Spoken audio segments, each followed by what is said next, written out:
A predator doesn't choose you because you're weak. They choose you because your compliance is a signal they think they can exploit. By the time they start asking questions, the selection may already be happening.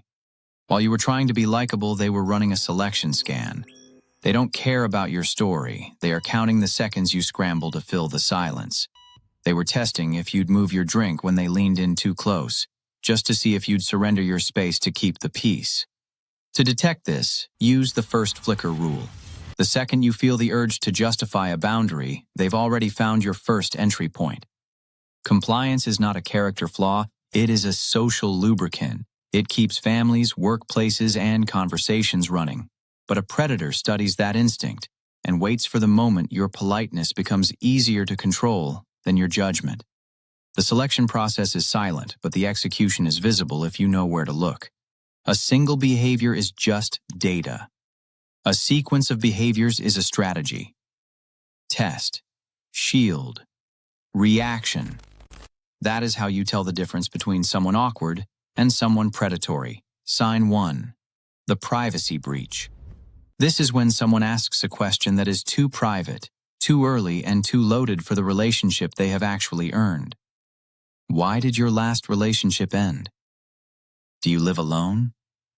What are you afraid of? On the surface, it feels like depth. Underneath it, they are testing whether you will override your own privacy to avoid making the moment awkward. The test is not the question. The test is whether they ignore the social break. A normal person may ask something clumsy and back off when they notice discomfort. A predator notices the discomfort and pushes through it. They are looking for the part of your story that can become an entry point. The shield is simple. That's a big question for someone I just met. Let's stick to the basics for now. Then stop talking. Do not apologize for protecting your privacy. Do not offer a smaller secret as a consolation prize. Now watch the reaction. If they are healthy, they respect it. If they are scanning you, they act offended, wounded, or accuse you of being closed off. That reaction is the data. Sign 2. The silence audit. They ask you a question. You answer. Then they give you nothing. No nod, no smile, no reassurance, just silence.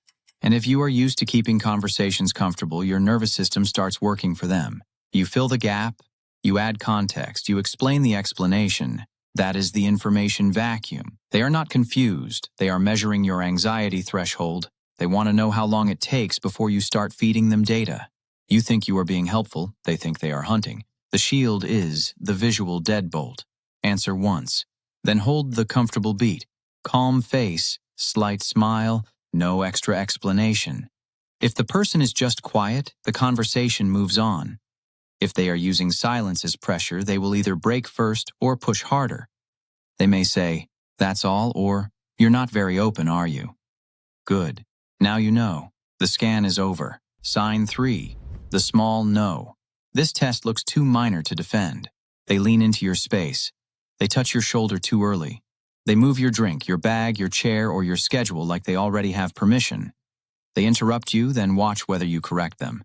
They make a small request that seems harmless, but it costs you comfort. Come on, move over.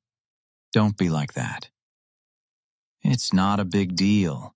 That is the boundary micro breach. They are not testing the object. They are testing your relationship with your own no. A predator does not need you to surrender everything at once. They only need proof that you will surrender something small to keep the peace. Your shield is calm, direct, and boring. I prefer a bit more space, thanks. Then act like your boundary is normal. Do not soften it with nervous laughter. Do not make yourself the problem. You are not asking for permission. You are giving information. A normal person adjusts. A predator turns your boundary into a character flaw. They joke that you are uptight. They act offended. They test again 5 minutes later.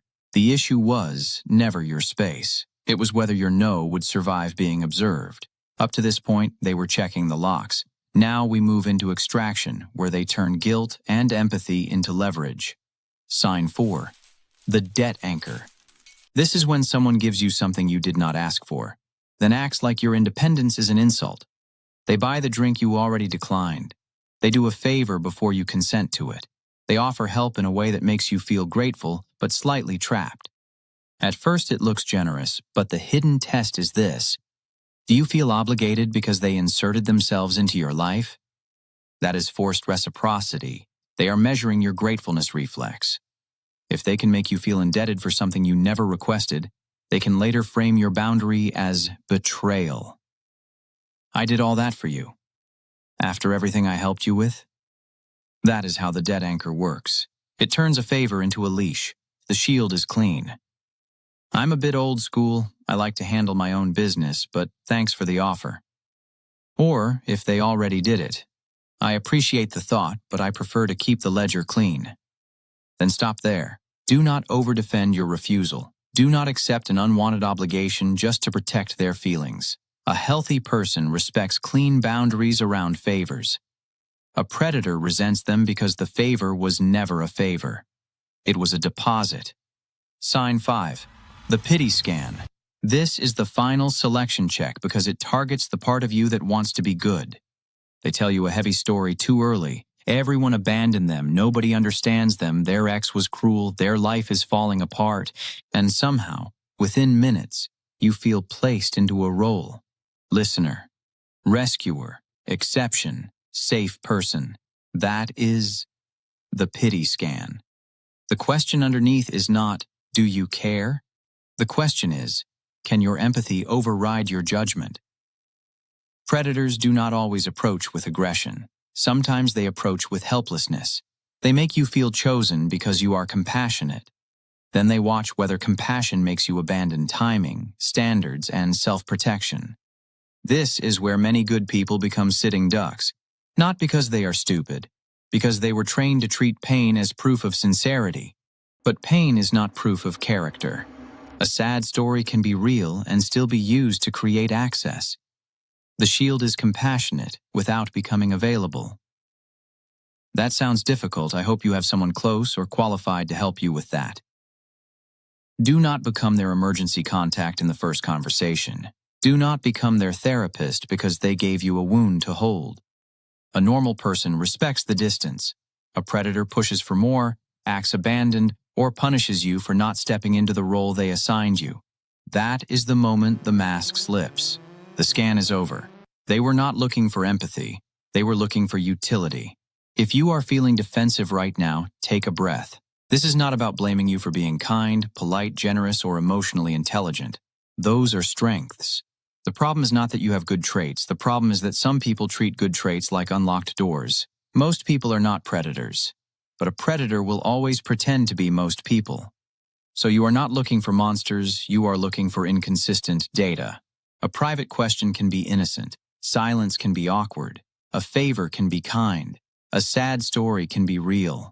But when the pattern stacks and every shield you place is met with pressure, guilt, mockery, or punishment, you are no longer in a normal interaction. You are inside a selection process. The zero-target protocol has 3 rules. First, neutral face. Do not perform likability for someone who has not earned access. Be polite, but not porous. Second, the 3-second pause. Never answer a high-access question immediately. 3 seconds is enough time to decide whether you are answering from choice or pressure. Third, low-yield responses. Give information without giving emotional leverage. Instead of explaining your wound, say, "That's a long story." Instead of defending your boundaries, say, "That doesn't work for me." Instead of proving you are good, say less and watch more. The goal is not to become cold. The goal is to become hard to scan. Being chosen is the start. Failing the test is the finish. If you think you have already provided these signals, you need to know exactly how they confirm your failure. Watch the next video, 7 Signs You Failed a Psychopath's Test. See you in the next brief.